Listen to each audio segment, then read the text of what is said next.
omissões dos cuidadores ou por outras razões. Esta marcação só pode ser usada nos itens que permitam pontuar pelo relato do cuidador, porque às vezes ela não consegue mesmo fazer. E aí ela não tem a oportunidade de fazer, porque ela está com fome, muita fome. Não tem como a gente ficar ali, vai dar um fácil resultado, a gente coloca que ela não conseguiu fazer e coloca o porquê. E aí, nesse caso, eu consigo reaplicar o teste depois. E o RE, a gente bota lá, recusou. A criança recusa a cumprir a tarefa, ela não quer fazer de jeito nenhum. E a recusa pode ser minimizada, contanto a criança o que leva a criança a não querer fazer, a gente tirar esse estímulo, né? Se ela está com fome, eu posso parar, pedir que ela seja alimentada e volta a fazer. Mas se ela persistir na recusa, eu não tenho como insistir, porque vai me dar falso resultado, né? E aí, os itens que aceitam que o cuidador me dê informação, eu pego a informação do cuidador. Mas tem itens que não aceita, e aí eu vou botar lá, recusou, falhou, não teve oportunidade, tá certo? E, para a gente finalizar, para a gente ir para o intervalo, a interpretação do teste. Normal é quando não tem falha e, no máximo, um cuidado. Uma informação foi dita pelo cuidador. Quando tem mais de mais de uma falha, eu posso fazer, até 3 falhas, eu posso retestar em outra oportunidade. Que eu vi, não, é algo que ele conseguiria fazer, mas pelos estímulos do ambiente, enfim, aí eu consigo retestar. Mas se eu ver que não tem condições, eu não retesto mais. Risco, quando tem assim, 2 ou mais cuidados, e 1 ou 2 mais falhas, eu posso retestar? Posso, mas depois de 1 ou 2 semanas. Não faz sentido eu pegar, marquei para fazer de manhã e querer fazer o reteste de tarde. Ou então marcar para o outro dia, né? Normalmente a gente tem que fazer esse contato. Se eu sou uma psicóloga hospitalar, que estou com essa criança ali, vendo nesse ambiente mais tempo, eu vou tentar fazer uma interação maior com ela. Por isso, quando é bebê, para que ela se acostume comigo, para que eu possa fazer. Às vezes não é bebê, não está no ambiente, é bebê, mas não está no ambiente hospitalar. Eu marco umas 2 sessões com esses pais para poder ter essa interação mais da, da, da profissional com essa criança, para ela se adaptar a mim. Porque se ela passa muito bom tempo com outros cuidadores, outras pessoas, eu vou ser estranho. Então, às vezes, ela não consegue vincular no primeiro momento de avaliação. Então, eu tenho que observar tudo isso para eu poder saber como que eu vou conduzir minha avaliação. Então, com criança, a gente sempre bota esse teto máximo de 15 sessões no valor da avaliação, porque sempre vai acontecer, pode acontecer esses pormenores aí. Aí, se você não prevê isso, e você cobra um valor e depois vai ter esses gastos, não vai ter como você voltar atrás.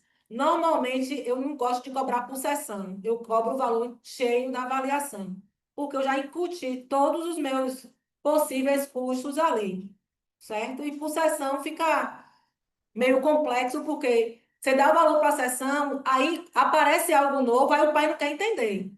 E quando você já computou tudo isso, já está incluso. Então, se eu vou ter que aplicar mais outra vez, já está incluso no meu valor da minha avaliação, certo? Mas aí você explica quantas seleções são feitas.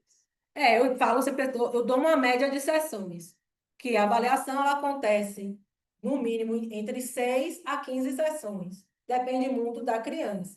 Mas está incluso também, porque quando eu faço o contrato, eu boto lá, especifico as idas à escola, o que eu vou precisar para esse contexto, né? Ah, mas eu não precisou ir na escola. Mas é algo que poderia acontecer de ir. E aí eu não vou ter como mais para frente colocar, porque tem pais que são bem cri-cri nesse. Quando você dá um valor e que você precisa pedir um outro valor, eles não aceitam. Você disse que a avaliação precisa de quantas sessões? De 6 a 15. Porque, observe, a primeira avaliação eu faço com os pais, num contexto que os pais são casados. Se os pais não forem casados, aí eu vou precisar fazer separado. Aí vai ser com a mãe e outra com o pai. Aí já vão o quê? 2 sessões, né? Aí, às vezes, essa criança passa mais tempo com a babá, ou com o avô, ou com a avó. E aí eu estou perguntando aqui, esse pai e essa mãe, eles não conseguem me dar subsídio para minha avaliação. Aí eles dizem, quem sabe mais disso é minha mãe. Aí eu vou chamar essa avó para poder pegar essas informações. 3 sessões aí já foi de entrevista inicial, anamnese. Tenho que avaliar essa é minha criança, a observação e minha entrevista com ela, que é uma entrevista lúdica, né? 4 sessões, né? Só aí. Aí a aplicação de teste. Tem teste de inteligência teste rápido de inteligência. Para adulto, tem tempo de 4 minutos, mas para criança, às vezes, é de 20 a 40 minutos. Isso sendo uma criança com funcionamento típico. Se ela for atípica, isso pode se prorrogar por 50 minutos. Já foi a sessão. Então, quando a gente vai contabilizar, a gente tem que colocar tudo isso e fazer essas previsões. Ah, mas eu consegui fazer em 8 sessões. Beleza. Mas o custo está ali. Se você já disse para o pai, a minha avaliação é X, fica mais fácil, entendeu? Quando você cobra por sessão, fica mais complexo. Porque você está cobrando pela sessão. Aí subentende que essa sessão está sendo dentro do seu consultório. Mas aí, às vezes, não acontece ali dentro. Entende? E aí, quando é fora, você vai ter o custo com combustível. E o custo do tempo. Porque você vai precisar, às vezes, ficar amanhã fora do seu atendimento. E uma manhã, você está perdendo 4 atendimentos. Entendeu? Então, tudo isso tem que ser colocado na planilha dos custos. Porque às vezes a gente não valoriza o nosso trabalho. E às vezes a gente não recebe o que a gente merecia receber por causa disso, né? E tem lá, não testado, são marcações de recusas em um ou mais itens. Ele está recusando vários itens, enfim. E aí eu vou botar lá, não consegui testar. Aí eu posso ter a oportunidade de retestar com 1 ou 2 semanas. Mas eu retestei e continuou o mesmo comportamento, eu vou indicar que ele tem Mas eu algum. posso fazer esse teste com outro teste? Pode, Posso avaliar as mesmas coisas? vai ter a escala Bailey, que a gente vai ver agora, que também é uma escala de triagem. Que também foi esse teste. Ele pode ter Isso, efeito diferente em outro teste. Que isso, avalia os mesmos minutos, entendeu? isso. Essa escala Bailey, que a gente vai ver depois do intervalo, ela é já uma escala de avaliação do desenvolvimento e ela já dá o diagnóstico. É diferente dessa. É essa a questão. Eu trouxe a normativa desse teste, que ele faz essa questão do reteste mesmo. Aí você está vendo que não fluiu com esse, ou você diz assim, ah, eu já percebi que ela recusou muito, enfim, eu não quero mais perder meu tempo retestando. Eu vou aplicar uma outra escala. Você pode, entende? Então, tudo isso é custo, e tudo isso você tem que estar, entende? Você tem que estar tudo isso inserido e falar, já deixar tudo isso no contrato com os pais. Você especifica lá que o valor é X, porque tem tais demandas, enfim, que você pode cumprir essas demandas ou não. Depende muito do que vai vir também no processo da avaliação. Porque aí esse aqui não funcionou para essa criança. Eu não quero retestar, eu vou aplicar um outro teste. Então, isso também é custo, porque você gastou uma folha desse teste, que 700 e poucos reais, né? Uma folha desse teste. Aí você vai usar a folha de um outro teste de 5.800 reais. E aí, se você não computar tudo isso, entende? Então, fazer uma pausa para o intervalo. E quando a gente retornar, a gente vai ver essa outra escala de desenvolvimento infantil, a Bailey.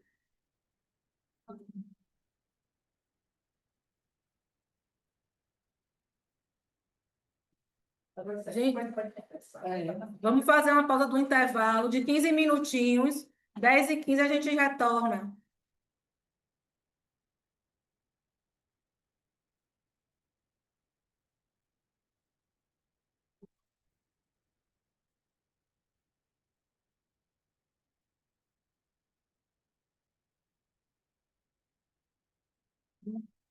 E perguntas muito especiais. Não, a professora está falando doutorado? É, Com Mônica Miranda. a Mônica é um amor de pessoa. Mônica. Legal,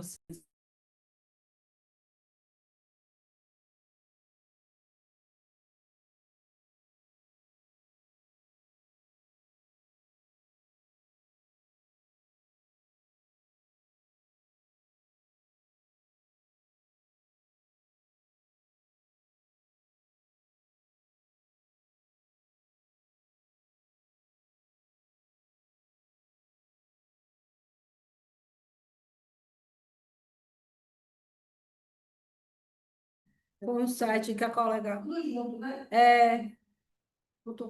Aí vocês vão achar, ele tem. Né? Aí tem artigo, biblioteca, escala de avaliação, cursos. Eles têm cursos gratuitos também. Não estou conseguindo achar o. Vou botar aqui no grupo agora.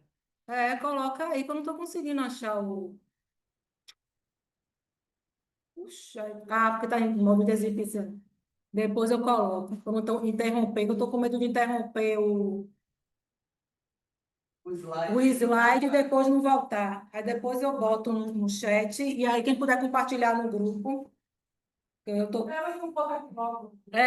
Esse site é muito bom. E eles também oferecem cursos gratuitos, cursos curtos, que são gratuitos também, né, na área, que aí é interessante, né? Tem curso de psiquiatria infantil, psicopatologia infanto-juvenil, história da psiquiatria, e aí vocês... Site recomendado para professor. E aí tem as escalas também, algumas escalas que eu vou mostrar aqui, que é de domínio público. Oi? Não, deixa eu botar aqui. Site recomendado para professora. Cláudia Gomes. Aí lá vocês vão encontrar escalas de avaliação de classe social, a CONARES, SNAP 4, escala de traços autistas, tem um bocado de escala de domínio público que eles compilaram nesse site. E aí dá para vocês montarem a bateria de vocês, desses testes de rastreios, de rastreio para trabalhar com criança. Depois eu coloco aqui no chat, porque eu não quero descompartilhar a tela, que tem problema logo. E aí vocês vão ter acesso, tá certo? Então, continuando, a gente vai ter aqui essa escala de desenvolvimento infantil, a Baylor, que foi criada pela psicóloga Nancy Baylor, né? Ela teve a primeira edição em 1969, a segunda em 93 e a atual é de 2006, né? Provavelmente para o ano ela deve estar passando por alguma reformulação novamente, né? Porque é o prazo no máximo de 20 anos que o teste fica rodando, porque muita coisa muda, né? Hoje a gente tem as novas psicopatologias, né? Dependência aos jogos, enfim, coisas que a gente não tinha há tempos atrás, né? Então a gente tem que. Esse é o jogo de uma psicopatologia. É como se fosse um vício, né? É a mesma coisa dos jogos patológicos. É um vício, é considerado um transtorno, porque controle inibitório, ele não está tendo o limite que deveria ter. Então, há um excesso também de impulsividade, que isso está atrelado à função executiva, que está atrelado ao lobo frontal. Entendeu? Então, a gente está tendo isso, né? É um vício como se fosse um vício em substância mesmo psicoativa, e está reverberando, né? Todas as classes sociais, enfim. Então, com o tempo, a gente vai tendo novas patologias, psicopatologias surgindo, a gente precisa também estar atrelado a isso, e os testes também precisam ampliar para poder captar esses recursos, né? É um teste também que ele faz a triagem, né, do desenvolvimento.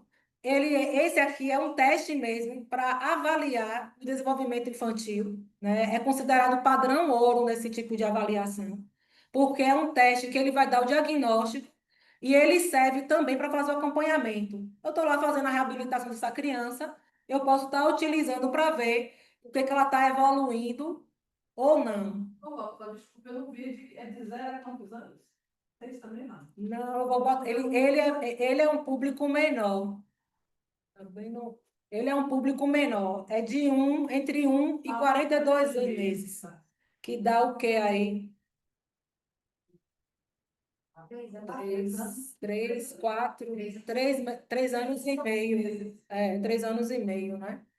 Então, o objetivo desse teste é identificar. O outro era de rastreio. Esse aqui ele identifica mesmo o atraso no desenvolvimento e oferece informações para dar subsídio para as intervenções. Ó, ele vai detectar que está um atraso nisso aqui e tem que ser trabalhado dessa forma, né?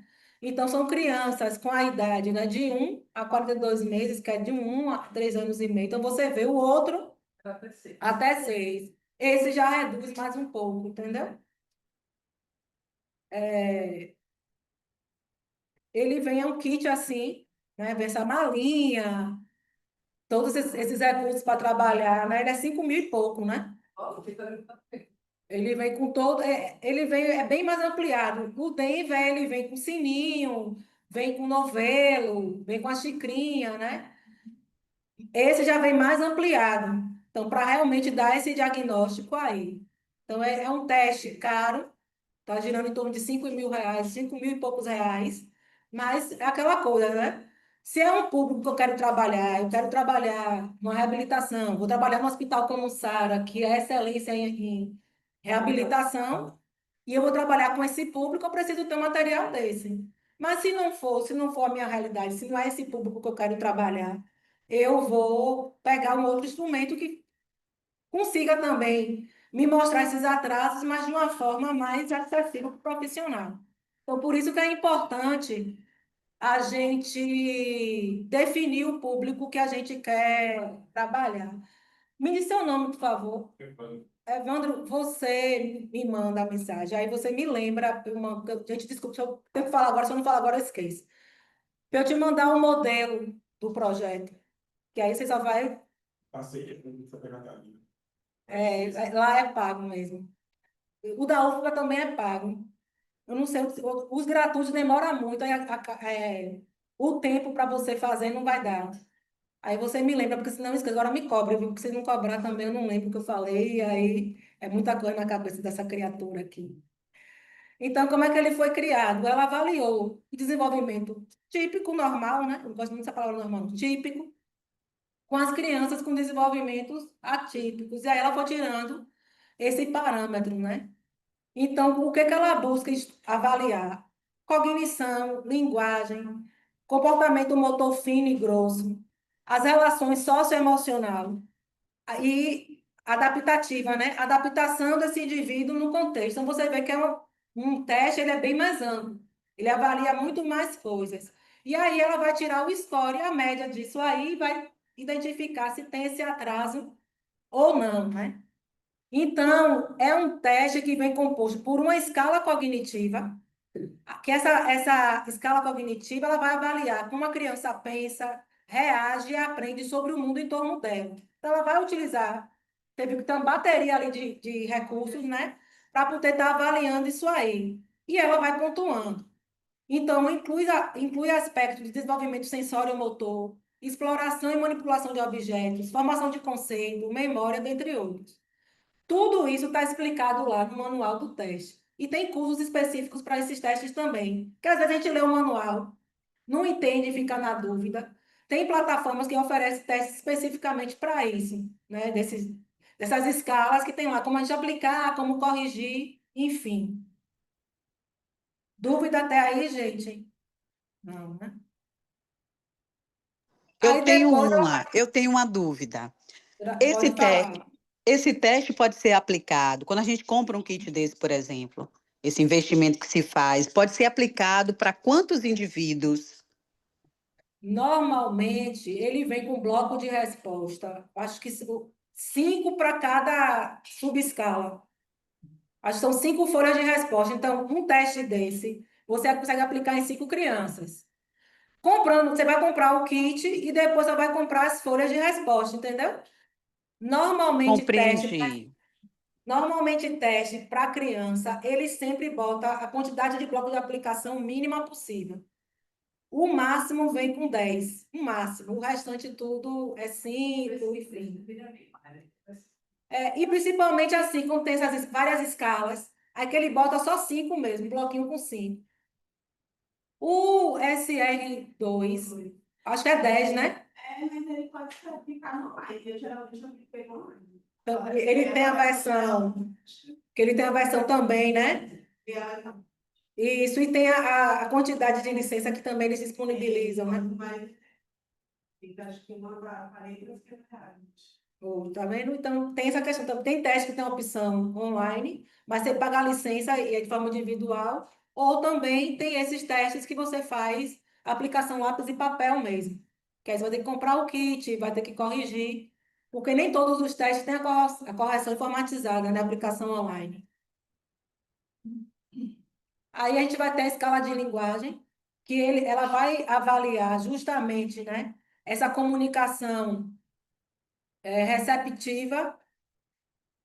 Tem essa comunicação receptiva, que são esses aspectos do comportamento pré-verbal, desenvolvimento do vocabulário e compreensão verbal, e a expressiva, né? Que são esses aspectos da comunicação pré-verbal, como balbuciar e gesticular, desenvolvimento do vocabulário, nomear objetos, enfim, por exemplo, né? Então, você vai vendo que ela tem construtos que ela vai avaliando. Então, é um teste que realmente vai dar esse diagnóstico, né? Tem a escala motora, que ela vai avaliar o comportamento motor fino, habilidade de preensão, integração motora, percepção, planejamento motor e velocidade. E o motor grosso, que vai estar essa postura dos membros e do tronco na posição estática, movimentos dinâmicos, locomoção, coordenação e equilíbrio. E, por fim, ela vai ter a escala socioemocional, que ela vai ter esse questionário com informações sobre os marcos sociais e emocionais no desenvolvimento da criança. Porque, às vezes, a criança não está expressando a fala, não porque ela tem problema de linguagem, mas por causa do ambiente que ela vive. É um ambiente extremamente agressivo. A primeira coisa que qualquer indivíduo perde é o poder de fala. Um adulto em condições de situação de violência doméstica, a mulher perde o poder dela de fala, né? Ela fica se moldando a esse companheiro agressor, né? Fulano chegou. Aí ela fica tentando adivinhar e fica diminui esse poder de fala, de verbalização. Isso. A mesma coisa acontece com a criança. Eu vou ficar caladinho, eu vou ficar aqui quietinho no meu canto, para papai não bater na mamãe, ou para o papai não me bater. E isso interfere no desenvolvimento. Então, às vezes, ela não tem nenhum transtorno neurocognitivo, mas é proveniente do ambiente, dessa relação socioemocional. E em criança, a gente precisa avaliar isso. A interpretação, a partir dos scores obtidos nas escalas cognitiva, de linguagem, motora e socioemocional, vai chegar à conclusão se essa criança está apresentando atraso leve, atraso moderado ou atraso severo, né? Severo grave. Então, tudo isso que vai me dizer é o manual dessa escala, né, desse teste. Então, tá tudo lá explicadozinho, vai ter lá os scores do que significa o atraso leve, o atraso moderado ou o atraso severo. Qual é o benefício dessa escala, né? Ela é ideal quando tem suspeita de atraso ou problema no desenvolvimento. Então, a gente vai conseguir detectar isso de forma precoce, e isso faz com que eu estimule mais rápido essa criança. Determina a necessidade de nova avaliação, porque se eu usei, percebi o atraso, eu faço a reabilitação cognitiva dela, aí eu aplico de novo a escala, eu estou vendo, mensurando o que está tendo de evolução com essa criança. Ela vai indicar pontos fortes, fracos e competências para auxiliar os pais e os profissionais no planejamento e tomada de decisão. Eu fiz a avaliação, identifiquei lá, eu posso especificar isso, vai ajudar os pais no cuidado com essa criança e também os profissionais que estão acompanhando ela também, né? E é excelente para uso em equipes interdisciplinares. Pessoas que trabalham em reabilitação, eu trabalho no hospital como Sara. É interessante ter uma escala como essa, né? Que eu estou trabalhando com reabilitação, mensurei, identifiquei o atraso, fiz a reabilitação e consigo ver a evolução, o progresso das minhas intervenções. A desvantagem, né? É caríssima. Só se alguém pesquisar, é 5 mil e pouco. E é necessário ter uma sala apropriada, né? Um tatamezinho para ficar lá, né? Os estimuladores de sucesso. Essa é. É, porque tem que avaliar o comportamento dessa criança, não tem como fazer num ambiente online. E a gente tem uma. Inferior. Aí. Aqui já tem como avaliar a questão do QI. Não, nessa fase é assim, porque é uma criança em desenvolvimento, é uma escala de desenvolvimento. É uma escala de 1 a 3 anos e meio. A partir de idades, acho que QI. A gente já tem escala que é a partir de 4 anos. Tem o som R, não, 2 anos e meio, o som R. O som R já vale a partir de 2 anos e meio.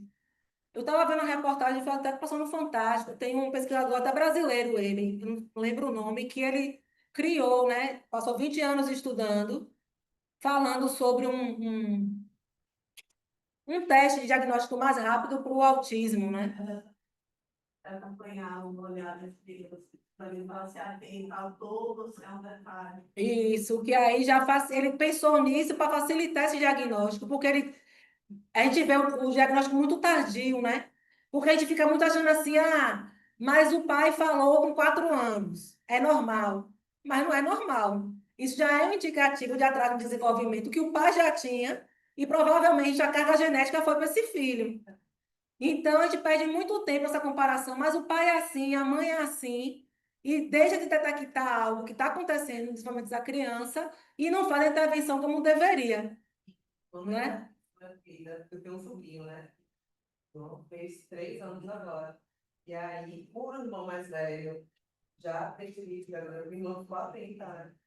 E aí, quando ele começou a terapia, o processo bom, foi assim rápido, a gente vê A evolução, né? foi impressionante. E outra coisa, além da evolução, você trouxe no início a questão do diagnóstico, e quando ele é feito da forma correta, como o entorno, né, a gente fala meio da família mesmo, já sai daquela comparação de outras, de cobrança, de preconceito, é como se já entendesse ali que ele tem o tempo dele, às vezes ele é muito interessante ver, inclusive, meus pais, que já são de uma outra época, né, que serviria para esse julgamento, para essa cobrança, comparação, como é possível Mudar o olhar. o olhar e ele se expressar sendo ele, será sempre acolhido daquela forma. Isso. E isso serve para a gente também quanto adulto, né? Nosso adoecimento emocional vem de quê?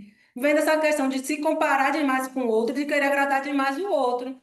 Só que nós somos indivíduos, a gente tem nossas particularidades. Eu sou Cláudia Gomes, eu tenho uma forma de dar aula. E outro colega, também neuropsicólogo, vem dessa mesma disciplina para vocês aqui, para essa turma, e ele vai dar de outra forma. Então, a gente tem nossas particularidades. E porque a gente quer sempre enquadrar a pessoa, né, naquilo que a gente acha que é mais adequado para ela. Se são conceitos relativos. Pega o sapato. Eu uso 38, você usa 38. Mas a forma do meu pé é diferente da sua. E às vezes o sapato 38 vai ficar bom em você, perfeito, e vai ficar apertado em mim. Então é a mesma coisa. E nós, enquanto adultos, fazemos isso com a criança o tempo inteiro. Quando a criança é filho único, a gente acha, até o cachorro a gente quer comparar com a criança, né? Mimi faz isso aqui melhor do que você, né? Você tirou essa nota, o Joãozinho, seu amigo, tirou, entende?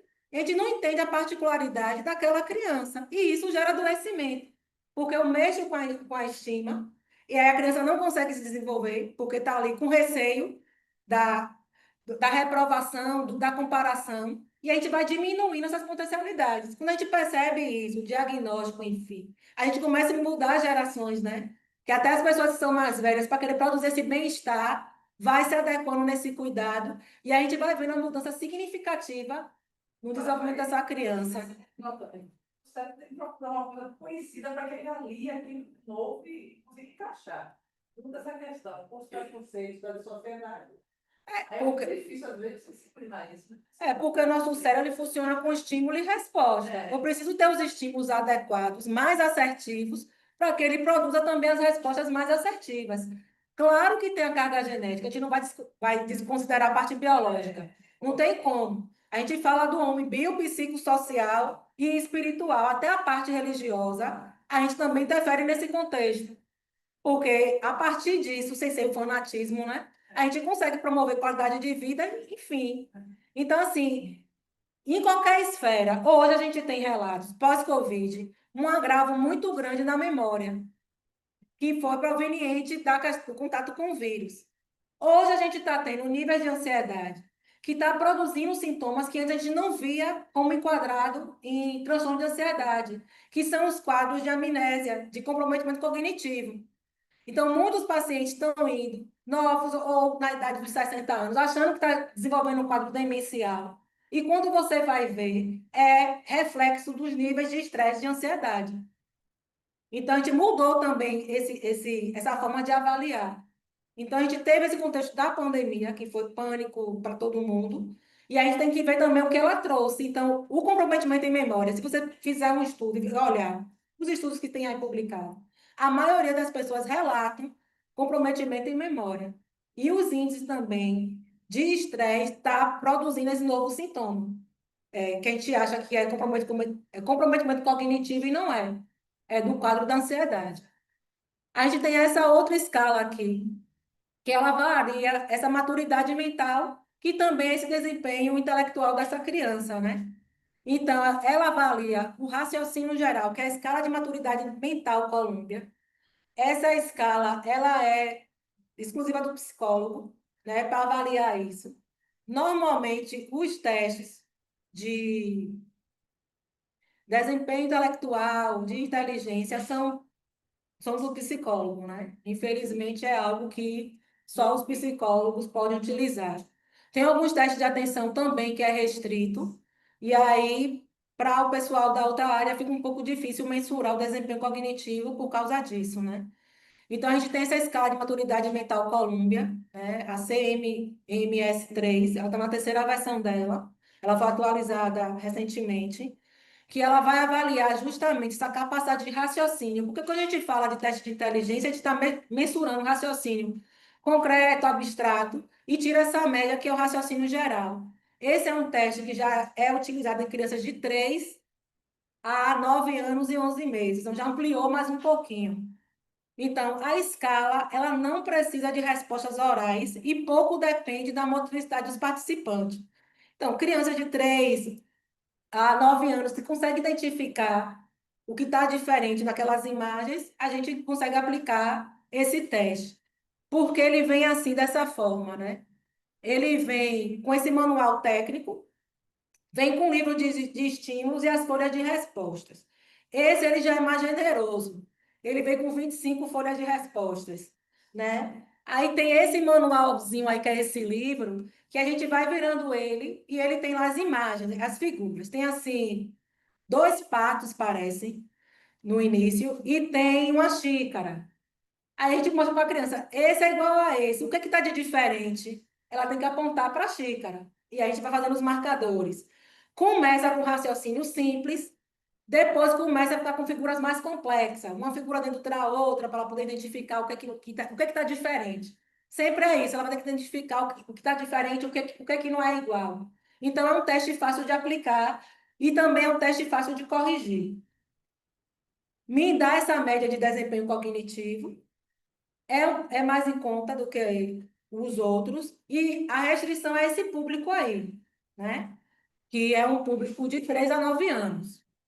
Então, normalmente, eles fazem testes assim, os testes de QI, os testes de inteligência, eles sempre fracionam as idades, porque eles sabem que é o carro-chefe para a gente fazer a avaliação de criança, de qualquer indivíduo. Então, eles fracionam mesmo para poder ter o retorno financeiro para eles, né? A aplicação é individual. Eu não posso aplicar de forma coletiva, porque se eu botar duas crianças, a que tiver o raciocínio, a outra lentificado, a outra que é mais esperta, vai ficar dando toda hora a resposta, né? E ela vai ser mais rápida do que a outra. Então, não tem como ser coletivo, tem que ser individual. Dura, em média, 30 minutos. É a expectativa do teste, mas possa ser que tem crianças que levam 40 minutos, 50 minutos. Então, é um teste que aí você vai ver, uma sessão você vai aplicar esse teste. Como pode ter crianças que conseguem fazer em 20 minutos, mas você tem que tirar a média para o alto. Então, normalmente, você vai aplicar só essa escala em um dia, entendeu? Ela tem o índice da idade cronológica, né, da criança, que a partir disso, ela vai dizer o nível da aplicação do teste. Ele tem o nível de A até a letra H, e ele vai dizendo, especificando, criança de 3 anos a 3 anos e 11 meses, vai aplicar o nível A. Aí tem lá os itens do teste, você vai aplicar de 1 a 55, de 4 a 5 anos e meio, tem lá o nível B, aí é a questão de 1 a 62, então ela vai especificando de onde você vai iniciar o teste, a aplicação do teste, a partir da idade cronológica dessa criança, né? Que lá você vai botar a data do nascimento da criança, a data da aplicação do teste, aí faz aquela continha, aí vai dar lá a idade certinha que a criança tem, 6 anos, 11 meses, não sei quantos dias, certo? Não se preocupe, porque só é para vocês conhecerem aqui. Quem se interessar que vai ter que se aprofundar mais no teste, só para vocês saberem o que é o teste e o que é que ele está avaliando, né? Em quais contextos pode ser utilizada? Avaliação clínica escolar. Eu sou uma psicóloga escolar, estou percebendo que aquela criança chegou para mim com dificuldade de raciocínio, e aí eu quero fazer até para embasar o meu encaminhamento para o psicólogo o clínico ou para o psicopedagogo da escola, né? Então, eu posso utilizar. Em contextos que se faça necessária avaliação da capacidade de raciocínio geral, que se desempenho dessa criança, é indicado para compor também protocolos de avaliação multidimensional de crianças com suspeita de déficit cognitivo. Eu estou lá com a suspeita, eu posso aplicar esse teste que ele vai me indicar, né? Qual o comprometimento que está em raciocínio, é abstrato, é concreto, essa média geral, isso já me dá um indicativo. Então, a escala que dá para comprar, ela não é cara, é bem mais barato do que o som R, né? O som R que a gente vai ver agora é uma escala que é o suprassumo para avaliar crianças atípicas, né? As pessoas utilizam muito ela, porque ela é bem mais abrangente. Quando a gente viu a escala de maturidade mental, a gente está avaliando só um tipo de raciocínio, dois tipos de raciocínio, concreto e abstrato. Quando a gente utiliza a som R, ela me dá essa avaliação do meu QI, do desempenho de execução, né? E além do desempenho geral. Então, ela vai abrangendo outros aspectos, que os outros testes de inteligência, que são mais baratos, às vezes eu estou avaliando só um aspecto, mas me dá essa média do desempenho, né? É um instrumento não verbal para avaliação de inteligência geral. Normalmente, os testes de inteligência são não verbais. É figuras que a gente vai estar ali utilizando, tanto para adulto como para crianças. A gente tem uma versão para adulto do teste rápido de inteligência, né, que é um caderninho que ele vai preenchendo as figuras que estão faltando ali. E tem um tempo de 4 minutos, né? Que você tem que fazer. Então, dá o resultado também específico e fala do raciocínio, para tomada de decisão, resolução de conflitos, enfim. Então, quando vocês forem comprar teste, as livrarias que tem aqui presenciais, a Criva, a Lapsi, tem um consultor que está lá, que é um psicólogo também, e que ele tira as dúvidas dos testes para vocês. Eu quero entender mais sobre o som R, aí ele explica tudo direitinho para que você possa fazer a compra mais segura, né? Não, cursos. E não é só para psicólogos, profissionais de outras áreas também, que tem os testes que não é restrito para psicólogo, eles também dão essas orientações, promovem cursos também, né? É um teste que atende tanto crianças típicas como crianças atípicas. Não depende da habilidade linguística, eu não preciso da linguagem, porque vocês vão ver, vai ter as etapas, e nas etapas lá é mais ele trabalhar com, tem uma figura, ele copiar aquela figura, né? Tá lá o mosaicozinho, não é só com a caneta, é a figura mesmo, como se fosse montando um quebra-cabeças. E aí dá para a gente fazer esse tipo de avaliação. Então, não precisa da linguagem, é adequado para crianças com necessidades especiais de linguagem, de fala de comunicação, como surdez, transtorno do espectro autista e transtorno do desenvolvimento. Ele é bem utilizado, por isso que é um teste também caro, porque ele vai trabalhar sempre com situações ali. Está de 4.000 agora, né? Então, atende um público de 2 anos e meio a 7 anos, e tem uma outra versão que ele vai abranger crianças de 6 a adolescentes e adultos de 6 a 40 anos. Mas poderia fazer um teste só, né? Mas aí ele dividiu, porque aí ele ganha os dois públicos que a pessoa vai trabalhar. O som de 100 anos enquanto as 40, ele é verbal? É não verbal, não verbal também. E normalmente eles utilizam, é, porque aí, ó, ele vai medir, ele vai permitir o subteste dele, ele vem com 4 subtestes, que eu posso aplicar a bateria toda ou aplicar aquilo que eu quero examinar naquele momento. Ele tem a etapa som, que é o QI de execução. de desenvolvimento de tarefa, de planejamento de tarefa, tomada de decisão. Aí vai ter esse subteste mosaico e padrões, que vai ter o foco habilidade visoespacial e motora. Então, às vezes, eu quero só avaliar esse construto da criança, eu vou aplicar só esse subteste. Por exemplo, eu tenho aí o QI de raciocínio, que é o som ER. Então, categoria situações, eu quero avaliar raciocínio abstrato e concreto. E o som QI total, eu vou aplicar todas as baterias para eu ter uma média total. Normalmente a gente vai aplicar tudo, mas às vezes eu tenho lá, já apliquei uma bateria a escala de maturidade mental. Na escala de maturidade mental, eu já avaliei raciocínio abstrato e concreto. Então, não preciso aplicar esse teste, categoria situações, porque eu já tenho esse resultado. Então, se eu vou aplicar o som porque eu quero avaliar a habilidade visoespacial e motora, e o outro eu já tenho, aí eu posso tirar essa média, porque eu posso pegar o resultado desses dois aqui, comparar com o que eu já tenho lá e dar o QI dele, desempenho dele geral, entende? Então, tudo depende do que eu quero avaliar e do que essa criança me traz de repertório. Mas se eu não tenho outro teste, eu só tenho esse, eu vou aplicar tudo, porque eu preciso dizer como é que está o desempenho cognitivo dessa criança, certo? Dúvidas até aí? Como é que está para vocês? Então, outra coisa, essa lá piscina também dá curso para teste, é só comprar material lá. Às vezes eles fazem curso, promovem. Eles têm curso na plataforma deles mesmo, na livraria, eles vendem cursos também. Às vezes eles fazem evento grande, às vezes eles não fazem.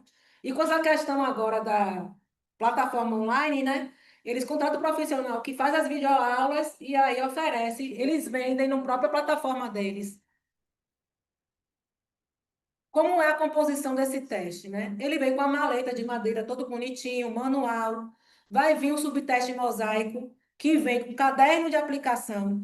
Esse caderno de aplicação, se eu não me engano, vem com 5 folhas, duas molduras cinzas, a caixa com 3 compartimentos e tampas individuais. O subteste categoria vem com um conjunto de quadrados, 8 vermelhos, outro amarelos, e 9 vermelhos e amarelos. E o subteste situações vem com caderno de aplicação, cartolina amarela e caixa de cartões. Então, é essa ferramenta aí, ó, teste, né? Tem o subteste padrão, um caderno de aplicação, a cartolina, aí vem lápis, borracha, apontador. Aí ele vem com 10 folhas de respostas e um CD de correção, que a gente nem usa mais CD, né? Mas aí eles abrem, a gente faz o cadastro no site e faz a correção lá mesmo. Então, ele vem dessa forma aí. Por isso que é um teste também caro, né? É, nas instruções, normalmente é um teste não verbal e a gente tem a demonstração de uma parte de um problema e quer a solução. Por exemplo, está aí a menininha olhando para as figuras. As figuras estão incompletas. E lá vai ter as peçazinhas que ela vai pegar para poder completar essa figura, né? No outro, tem lá o estímulo, né? Tem uma figurazinha padrão, e a gente vai pedir que ela monte essa figura. Então, você vê que é um teste todo não verbal. Isso que eu estou fazendo saber. Esses testes todos, para validar um resultado, isso é uma recomendação do conselho ou um psicólogo tem habilitação suficiente para criar o seu próprio instrumento e chegar no resultado? O que eu estou querendo dizer com isso? Eu, como psicóloga formada, poderia criar instrumentos de avaliação do meu cliente, paciente, e definir um resultado da uma aula, sem precisar da utilização dos testes. Não, porque todo teste, quando ele é criado, ele tem que ser, tem que ser validado, né, por uma comissão. Tem os juízes que fazem a avaliação desse teste. Eu preciso aplicar numa população. É por isso que, quando a gente fala das pós-graduações, mestrado e doutorado, muitos desses testes, muitas dessas escalas saem daí, desses grupos de pesquisa, entendeu? Pronto, no meu grupo de pesquisa, uma colega minha criou agora, validou, né? Criou e validou uma escala de clima organizacional. Ela teve que aplicar numa população, fez todo o trâmite para poder validar essa escala. Aí eu não posso, porque assim, Na modalidade de documentos psicológicos, eu tenho um relatório. O relatório psicológico, ele não é proveniente de uma avaliação. Ele é proveniente das minhas observações e fim. Mas eu tenho que trazer um arcabouço teórico de onde eu estou trazendo aquelas informações. A minha abordagem de trabalho é o psicodrama. Então, a minha lente de referencial teórico vai vir do psicodrama e do DSM-5 e do CID-11. Sim. Mas eu não posso criar um instrumento para avaliar isso sem estar validado num conjunto maior, entendeu? Porque tem toda a questão aí mercadológica, essas questões, senão perderia o sentido de ter o mestrado e os doutorados, entendeu? Toda formação tem que estar para necessariamente criar instrumentos para poder ser vendido ao profissional. Mas o que eu quero dizer no sentido assim, o mestrado e o doutorado, para além da docência, tem a pesquisa. Então, todo mestrando e doutorando está fazendo pesquisa, entendeu? Na área de ciências sociais, você está fazendo um mestrado, você desenvolve pesquisa nessa área e vai trazer recursos que comprovem isso, né? A área de psicologia também, é isso. Então, é nesse sentido que eu falo. Não necessariamente, eu estou fazendo doutorado, eu não estou elaborando uma escala, eu estou com um problema. O meu problema é identificar esses estressores psicossociais no trabalho docente, como isso vai impactar na saúde mental e física. É esse o meu problema. Eu não vou criar uma escala específica para isso, eu estou fazendo pesquisa. Qual é o foco para trazer treinamento, capacitação para esses ambientes? Para quando se pensar em montar uma escola inclusiva, ver que vai ter fatores dessa formação que vai interferir no bem-estar desse profissional. Entende? Então, quando eu falo nesse sentido do mestrado e doutorado, é nesse sentido que é a pesquisa, de onde sai a pesquisa. Porque tem pesquisas que são financiadas, né? Tem financiamento próprio e tem o governo federal que está ali. Então, eu não posso simplesmente, por mais pela minha expertise, de estar 13 anos ali trabalhando, eu não posso criar essa escala especificamente para aquele paciente, entende? Validar para uma científica. Isso. Porque assim, nas escalas, eu tiro uma média. Quando a gente viu a escala anterior de maturidade mental, você viu que ele fracionou de 3 anos a 4 anos, por exemplo, né? De 3 anos a 3 anos e 11 meses. Aí ele especificou qual a parte do teste eu consigo mensurar esse público, para identificar se ele vai ter uma dificuldade cognitiva ou não. E eu, para fazer isso, o que que ele fez antes? Quando você vai pegar o manual do teste, ele aplicou isso em uma amostra. É isso. Aí, para ele tirar essa média, aí eu não posso ter esse resultado para um paciente só, entendeu? Se eu pegar no consultório, criar uma escala para cada paciente, eu vou criando uma. Porque, assim, um parâmetro. O que que vai me dizer qual é a média? E nesses testes eu tenho o valor que é a média, que é normal para a população, entendeu? Aí, infelizmente, a gente vai ter que recorrer mesmo aos testes. Para quem não é da área de psicologia, o que que eu recomendo? Tem as escalas de domínio público, que você vai fazer a triagem, entendeu? Agora, para fechar o diagnóstico, infelizmente, vai ter que encaminhar para o psicólogo, para ele poder aplicar uma escala de inteligência, que você pode encontrar. Ó, eu encontrei aqui, nesse indivíduo, indicativos de deficiência intelectual, de nível moderado. Mas a comprovação realmente específica, enfim, tem que ser uma avaliação com teste específico de QI. Isso pode. Porque, infelizmente, tem isso, né? Que tem uns testes que são restritos mesmo ao psicólogos. Porque é a única coisa que é realmente do fazer do psicólogo. Estão tramitando agora para o termo psicoterapia ser só para psicólogos e psiquiatras. Mas está em tramitação ainda. Porque todo mundo faz tudo da psicologia e aí vira essa miscelânea toda, entendeu? E a preocupação é, o nosso objeto de estudo é o ser humano. E quando o ser humano vem para a gente, ele está em sofrimento. Né? A criança está em sofrimento, a família está em sofrimento, o adulto está em sofrimento. E o que a gente diz, ele internaliza como verdade. E aí que está o problema. Entendeu? É, o feedback também, né? É dado após cada item, se correto, demonstrar a solução correta para a criança, deixando eu fazer a ultimação. Não se aplica, não se explica por que a resposta foi incorreta. Se ele fez lá, botou a figura, que era para ela preencher, era de um cachorrinho, ela botou lá a florzinha, a gente não vai explicar para ela porque ela fez errado. Porque isso é indicativo para a gente, quando está conseguindo ter esse raciocínio, né, de diferenciação. Para você ter ideia, né, tinha uma profissional da psicologia que ela criou um método dela para trabalhar com crianças autistas, né? Só que esse paciente dela é adulto já, tem 20 e poucos anos. Só que ele não é só autista, ele tinha outras comorbidades, inclusive um caso grave de bipolaridade. E ela acabou induzindo a esse paciente, dizendo que ele só tinha um TEA e que ele precisava enfrentar algumas dificuldades, enfim, nesse TEA. E sugestionando ele parar a medicação. Ele parou, descompensou, teve que ficar internado, ao ponto de colocar em risco a própria vida dele e de outras pessoas também, a do filho. Então, a gente tem que ter cuidado, entende? Porque ela queria, vendendo esse plano dela de R$ 12.000, né? Induzindo isso invalidando o que o psiquiatra também trouxe e que, se ela aplicasse a escala de bipolaridade, desses transtornos de personalidade, ela ia identificar, entendeu?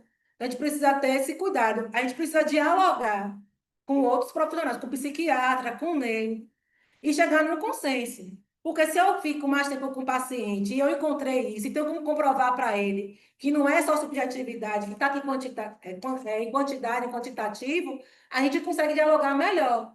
Mas se eu quero invalidar só por invalidar, sem comprovar, fica complexo. Então, o diagnóstico é fechado a partir desses testes aplicados e dessa bateria, né, aplicada, e eu chego à conclusão que o sujeito é portador do diagnóstico X. Não é o psiquiatra que vai definir, é o psicólogo que vai definir. Não, quem define é o psiquiatra, tem a expertise dele. Ele trabalha com sinais e sintomas. Ele vai dar o diagnóstico dele. Eu, enquanto psicóloga, baseado na minha avaliação, eu vou dar o meu diagnóstico, que pode coincidir com o dele ou não. A diferença é, eu fico mais tempo com esse paciente e eu apliquei um instrumento que está me comprovando aquilo. É diferente de eu estar relatando, né? Eu vou para o psiquiatra e eu posso chegar para ele e pegar todos os sintomas que eu encontrei lá e falar para ele. Como eu estou lá, com minha atenção, que eu tenho que cumprir meus horários e minha agenda, eu reservei lá 10, 15 minutos, eu tá bom, tá bom, tá bom.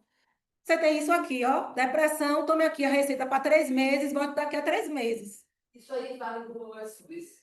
O quê? Esse resultado do psiquiatra vale Vale, do SUS? O vale, seu vale? vale. Esse que eu quero saber. O meu Tem outro do psiquiatra. E aí eu vou, falando com o assistente social agora, eu vou pedir o benefício, né? Entrar na sala, tá falando benefício. Só o psicólogo valida, Não. responder.